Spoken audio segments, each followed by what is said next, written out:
30 Minutes of UMoria, Show 80. Hello there, and welcome to 30 Minutes of UMoria, Douchebag Headphone Edition.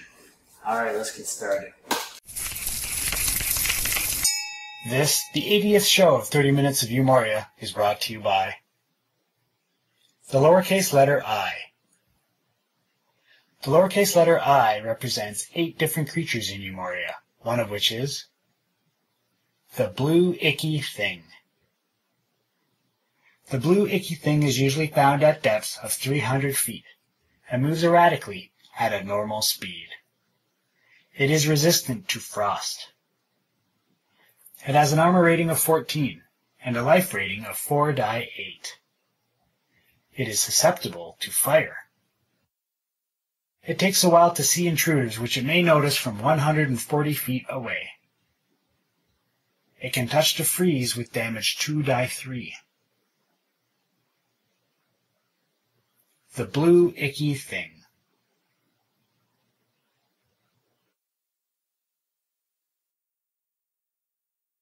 Before we get started, let's check out the wheel source code. Hey, it's time to spin the wheel. Let's see what function we get this time. Something about disarm, that would be neat. Alright, what is the next function? Bash. PY means player, so player bash. Nice. 72 lines long in Moria 4. Okay. Moria 4. PY bash.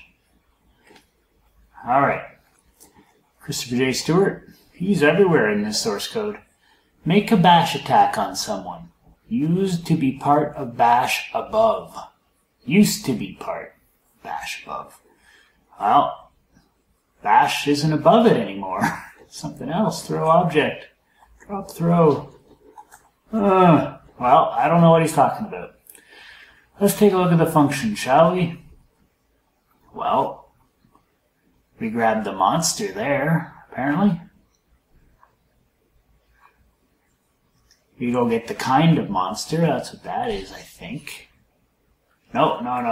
It's just the index that we pull it there. We go get the actual monster, and this is the actual kind of monster, I believe. So, we're going to be printing out some stuff. First, we do some checks to see if we can hit it. That's what all this stuff is, I think. We test. And either we hit it or we don't. If there's we don't hit it, you miss, blah. Otherwise, we've hit it somehow. Right? Yeah. So, if we hit it, then we have to figure out how hard we hit it, and that's what this is. And how hard we hit it, I believe, is related to how strong we are, which is why A stir is here. Very neat. And see if we done it in. Let's see if we done it in. Yeah, maybe we killed it. So that's what this is, and we'll give ourselves some experience. We'll show it if that's the case. Very neat. Very neat. If we didn't do it in, then maybe we just stunned it. But we can't stun the Balrog. There's a spoiler for you. But who would really think they could stun the Balrog? So we do a check, we do a random roll to see if that's the case. And it has to do with our experience, or our hit points, versus its hit points. And yeah, sometimes we stun it, and it appears stunned, and sometimes it ignores our bash. It just makes it angrier. So yeah. And when we're done, maybe we become off balance as a result of this bash, and we become paralyzed for a small amount of time. Another spoiler there. Okay, where is this called from? One place. Inside the bash function. That's what he's talking about, bash above. So there it is. Because you can also bash a door or bash other things. Well, in this case, we're bashing a monster. That's what PY bash is. See? Make a bash attack on someone. And that is the PY bash function of UMoria. And that concludes the Wheel of Source Code.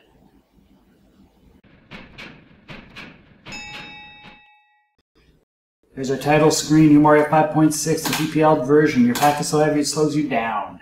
Our character's name is Yishad. He is level 31. Hurting a little bit in the experience department. He had some dwindled by some kind of a white. W-I-G-H-T, white. So, yeah, he's got a ton to go until the next level anyway. It's not a big deal.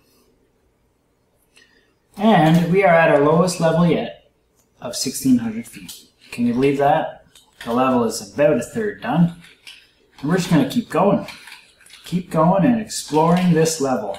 And once we're done this one, we're going to go down to the next one. And the next one. And the next one. That is the name of the game. How deep can you go and still be safe? That is the question. And that's what makes a good Moria player, really. Knowing when you're not safe anymore, being able to gauge that. Because, holy moly, this game turns for the worse in a heartbeat. So, yeah, and you only get one life. You only get one try. If you think you can take on the Balrog, and you get there, and he kills you, you gotta start over from the very beginning. And that's what's cool about this game. You can save your game, but you can't restore it from the point where you died. That is not allowed in this game. A lot of people do it anyway. And that's too bad. I think of it as cheating. They even have a word for it. The roguelike community has a word for it. It's called save scumming. So if you do it, you are a save scummer. Now, people don't really look down too bad on it. But if you tell them you won the game, they'll ask you, were you save scumming? Did you win by having as many lives as you needed? Because that matters. That matters in what we're talking about. We're talking about a win, a true win, or are we talking about a fake win? Ladies and gentlemen, our first Emperor White. Hit him with a fireball. How about another? Nope. How about another? What's he worth? Well, he's normally found 300 feet beneath us. Worth about 2,000. Nice.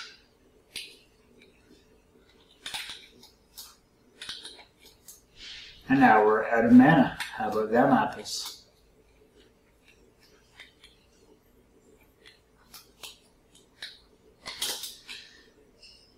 And that was the first time we were really out of mana from fighting and not just forgetting. So, 1,600 feet. But it was a 1,900-foot monster that we were having trouble with.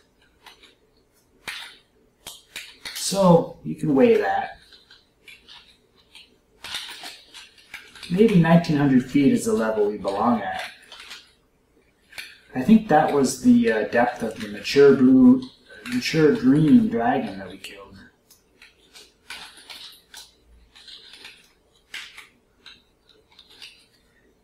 To find out the depth, oh, look at that, a nice flame tongue.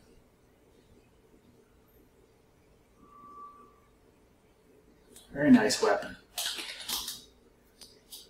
Is it better than our Slay Undead?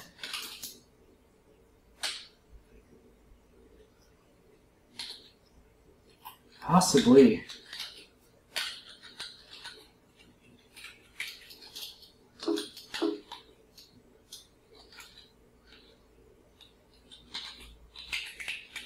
Well, we'll keep our Slay Undead. I like it. Our Pochard. These giant purple worms will kill you, big time. If they were to breed a little faster, if they do at all, they would kill a lot more people, a lot more characters. So, what were we talking about? Ugh. I forget. So, yeah, the depth that we're comfortable at. Maybe 300 more feet from here, and we'll have to stop. If you get in a fight and you have to rest, you're probably at your lowest depth.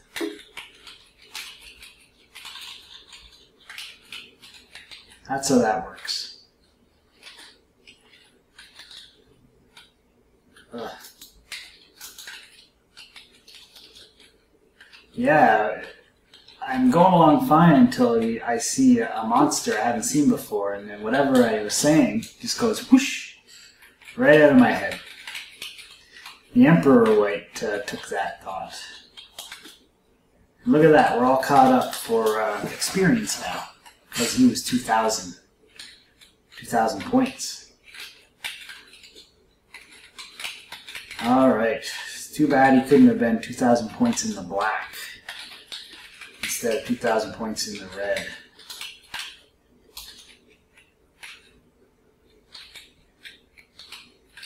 Excuse me. Alright. This is going to end up very nice. You're going to keep the special room to the very end. Look at that. Very nice.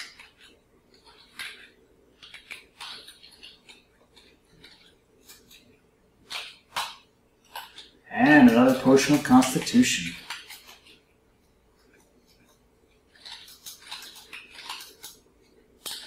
Will it give us more hit points? I hope so. A Ring of Woe. I love the Ring of Woe. Oh man, back when I was playing this, back in the 90s, I think some Joey guy was popular. It was the Joey guy who said whoa a lot. So this was the Ring of Whoa.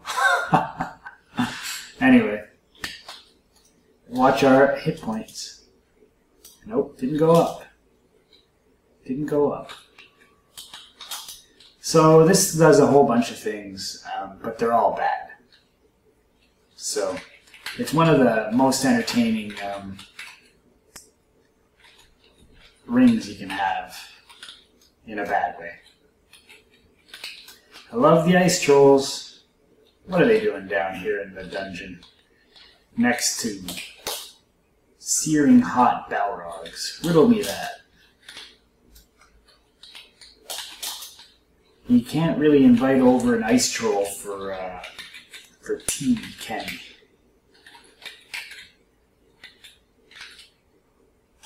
Alright, we're in it. Deathwatch Beetle, ladies and gentlemen. How many firebolts is this going to take? What's he worth? The Deathwatch Beetle. He's a native of 1-up. And he's only worth 200. That is a badass beetle.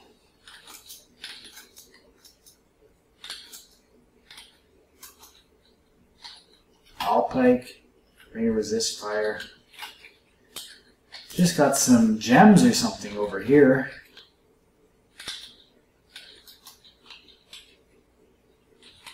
Bah, it's worth nothing.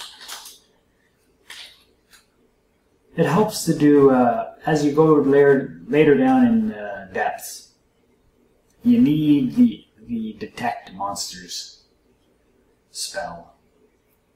You cast it and you can see for an instant what monsters are around. You really need it. For the longest time, I didn't cast it. I had no idea why not. But I found I kept dying in the later stages.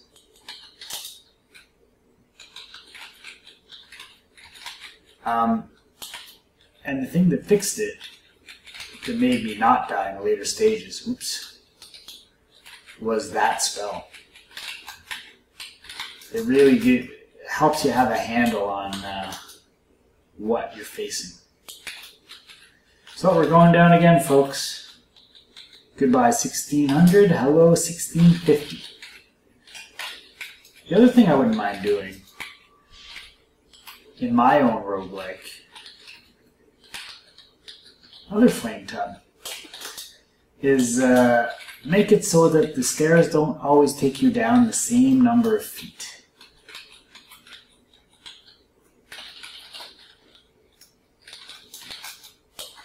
You know, it's like some of them should take you down 2 levels.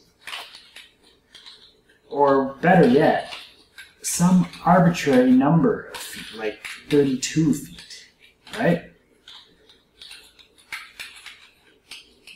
I'm not sure what the reasoning is behind the 50-foot increments, you know? You might go down a low set of stairs, it's only 10 feet. Or maybe not. I guess you need some ceiling space.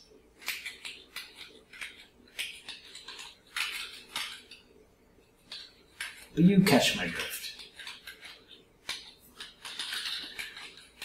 Now, I wouldn't quite go into floats. I wouldn't say 1650.2 feet. And I'm not sure metric would help either for some reason. You know? You are 82 meters below the surface. Ooh, enchant armor with stars. How well did that fix it? Look at that, +4.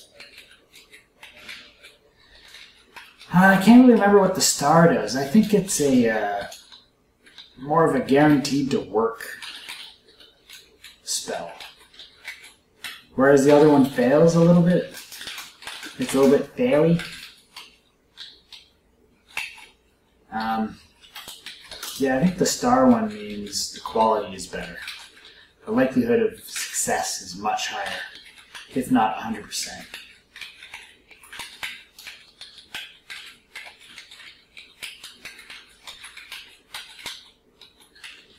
And that's when you get stories of people who take off all of their armor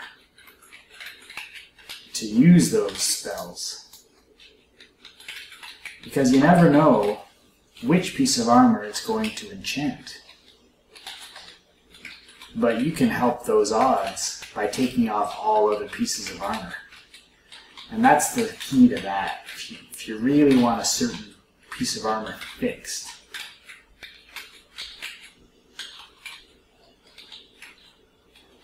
then you can do that. In the long run, you know, an increase to your AC is an increase to your AC, so it doesn't really matter. Unless you're going to throw away a particular item. Then you don't want to invest in that item. In that case, you might want to take that one off. So that's just a little tip for enchanting your armor. Just a little tip for UMoria adventures. You probably already knew that one. So, we are doing pretty good here. A lot of intervening passageways there.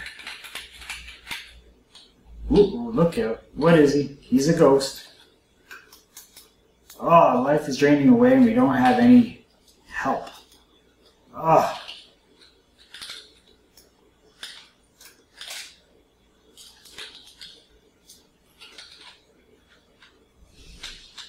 Did we kill him? Yeah, I guess we killed him. Alright, what do we do? Do we go up to the town and fix our horrible, horrible 7,000 gap? I think we do. Unfortunately, we gotta bail. I mean, there's no sense in having that much of a gap. It annoys me. And then if we don't have that spell, then we just gotta keep, we don't have that scroll in the store, then we just have to keep sleeping until we get it.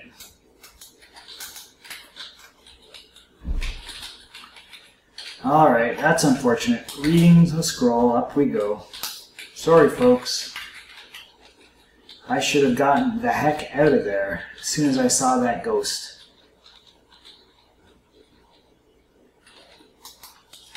That was a serious ghost. And he's found up above what we've already gone to. Restore life levels, there it is.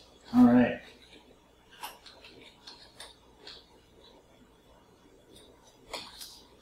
We're going to need a lot of these potions. And we can only get one. That's a shame. That's a crying shame right there. Alright, what else? Moving on. Buy some books, because we are a traveling library. That's what we are. These are great because, and if you've been following, then you know why. These spaces in our inventory are already taken up. And we want ballast, we want weight. So this is the perfect way to get that weight. And it gets us insurance. Insurance that our books aren't going to be stolen. There you go. What do we have in books? Look at that. We have a lot of weight in books. Anything cool here? No, nothing cool. He could use some cooler stuff in the store.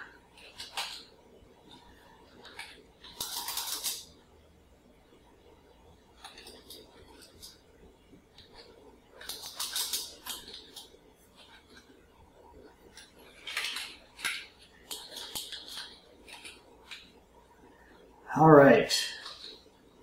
Strength, intelligence, and constitution are the ones we have, and that's what they're selling. Now, I believe we actually lost some... Oh, no.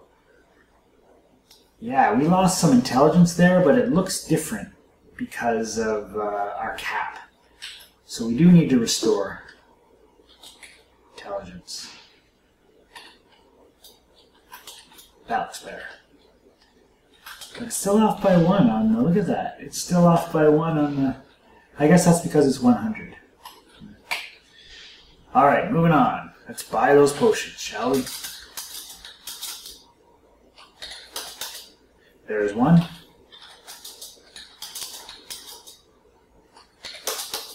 There's two.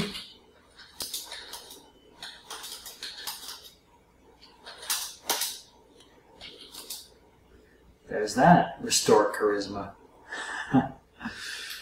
What are we, a newsreader? Alright.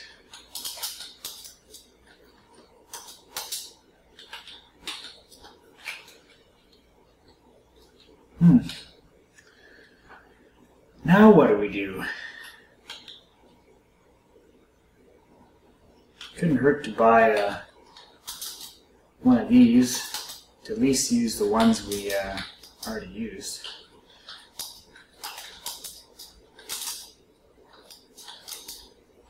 Can't have enough of those Days Door Scrolls.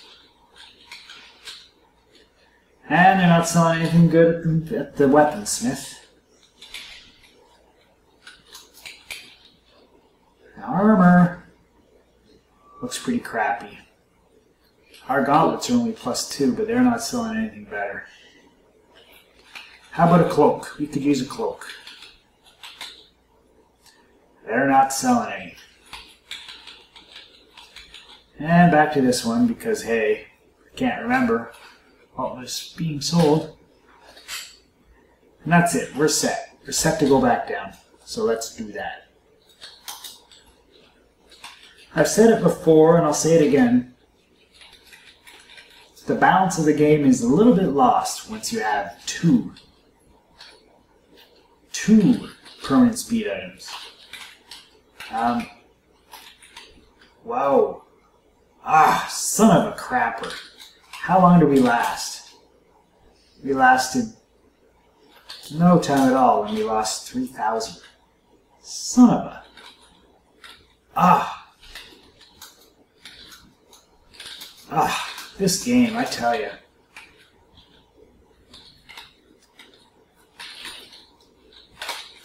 Take my frustration out on G's that are hanging out. Frig, barely speak.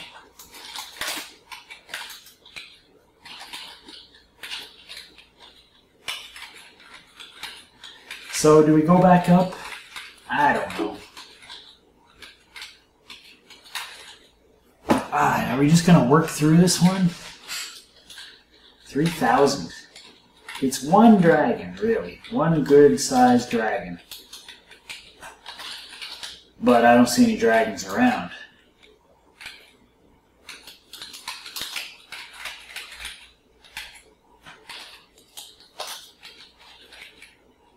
Yeah, that's annoying. We used to have a lot of those potions.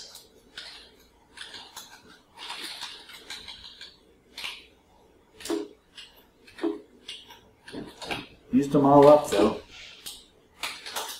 And we're going to need a lot more of them, because everything down here is draining your experience. Everything. We still have our staff of teleportation.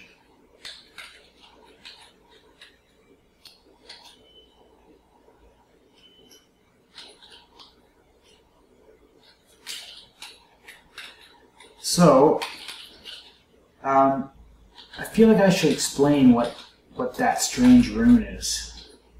I'm not sure what it is. What would happen if I were to step on that? It's a trap.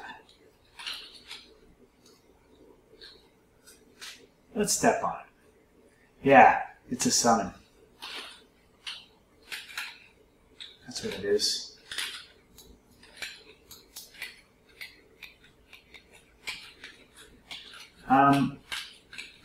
The reason that is because the Rune of Protection has a word in common, the rune, right?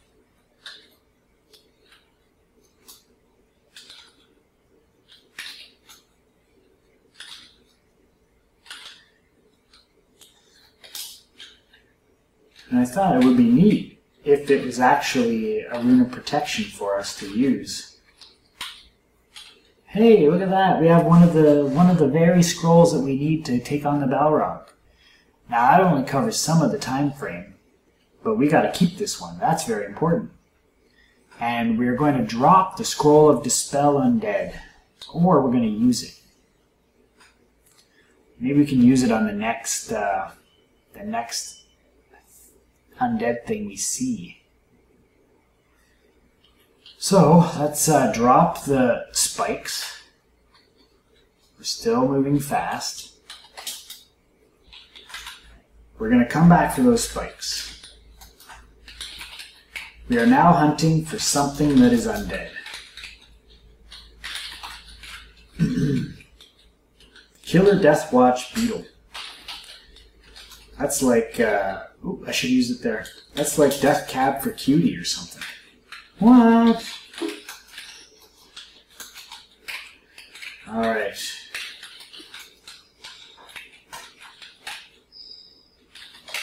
Moving on. Trying to keep in mind that our spikes are right there. There they are.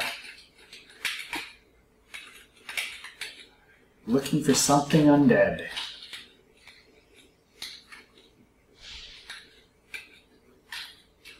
Nope, nothing undead here. Killer Blue Beetle. Which beetle is he? Is he Ringo? Are we going to name these beetles? Okay, there are the spikes. We got to get back to those spikes.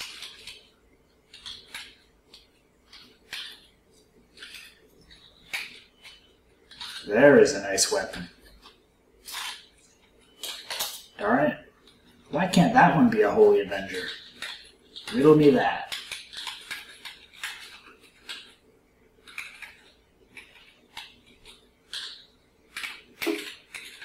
Alright, find an undead thing. Come on. Where are you, undead creatures?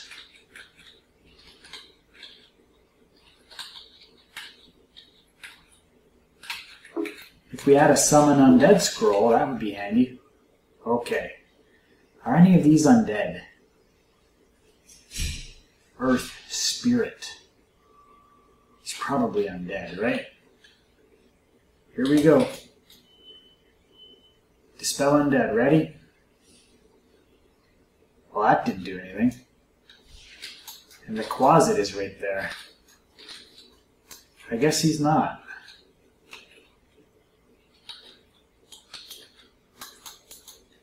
Blah, bloated from overeating. Alright, let's go back and get our spikes. You remember where they are? This isn't the way.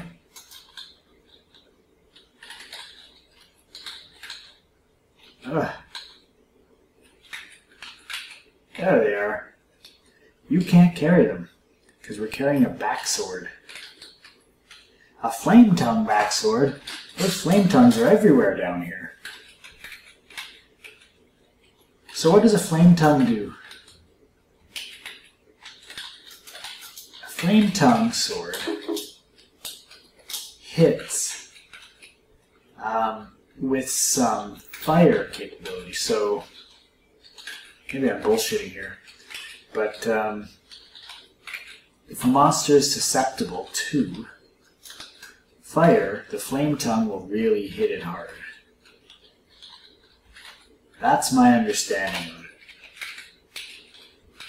And the opposite, in a way, of the flame tongue is the frost brand.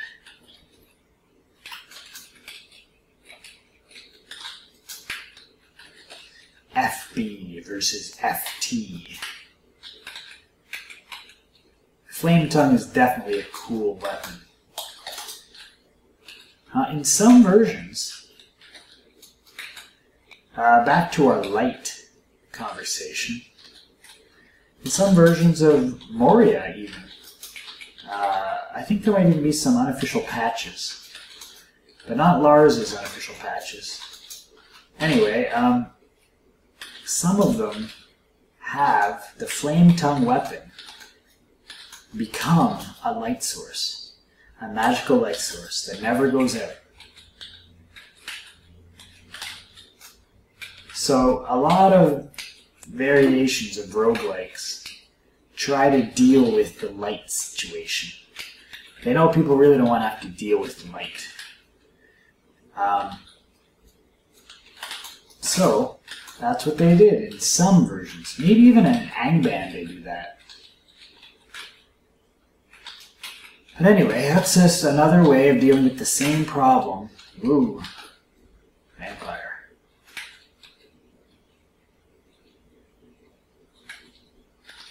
The same problem of having to get more, more light. Are we back to normal? We're still not back to normal on the experience.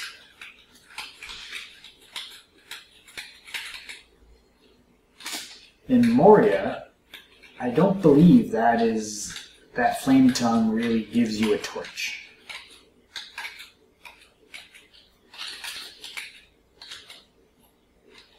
Mushroom of Restoration. See, that is a good one. We could get rid of all of those potions of strength and intelligence and constitution and just keep that mushroom. In fact, let's do that. Maybe we will we'll find some more of those now. I just dropped the spikes, by the way, in case you didn't know.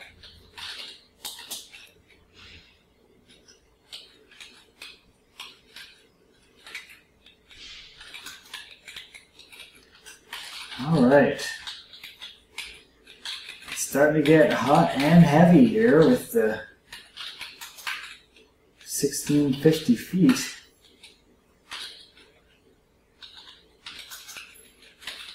Ice troll. Love the ice trolls. I don't know why. I just think they're a unique monster in the UMoria world. Ice trolls. Maybe I like them because they're easy to kill too. So that was the 5-minute warning. I think we're leaving our spikes behind in this level.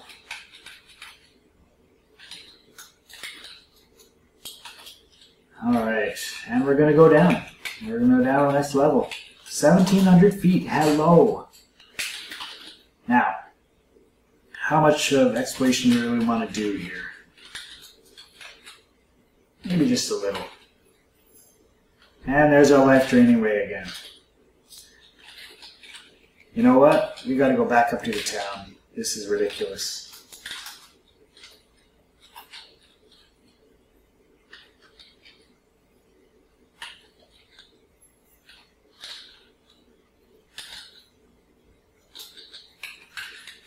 We are going up.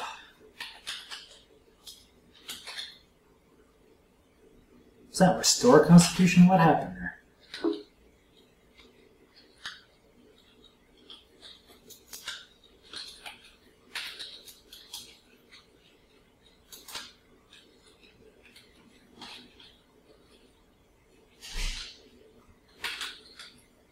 Great mass. They're only 10-pound boots. Darn it. I was hoping they'd be like 100 pounds. Alright, we gotta get out of here. I refuse to make up 4,000 experience points. Refuse. So, word of recall. Here we go. Hopefully the stores have changed their stocks.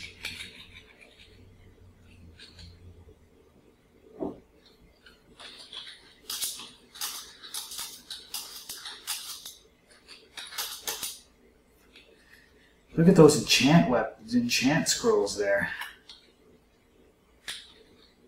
Nope.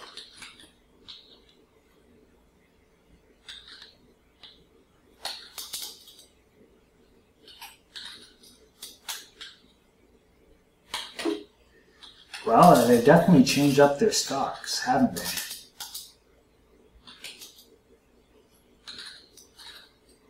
Oh, that didn't do anything.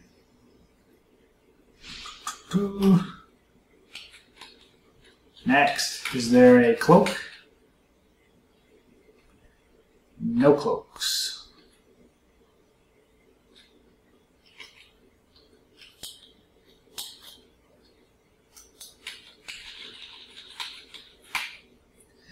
Got another book.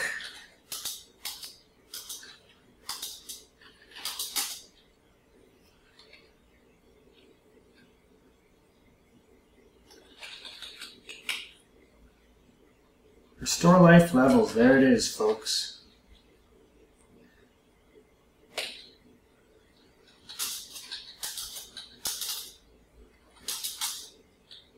Buy as many of these as they have. Oh, not enough. Not enough of those.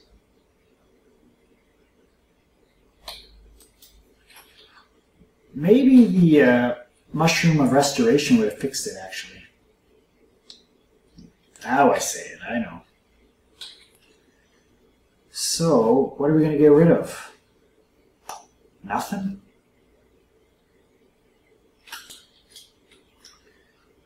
Anyway, we should quit there. We'll make that decision next time around. We'll just light up the place to show that is still there, so we remember it next time. Alright. With that, we'll finish it there. 193k of 225. Doing good. We're going even deeper in the dungeon next time. Hope to see you then. Bye-bye. Bye-bye. Bye-bye.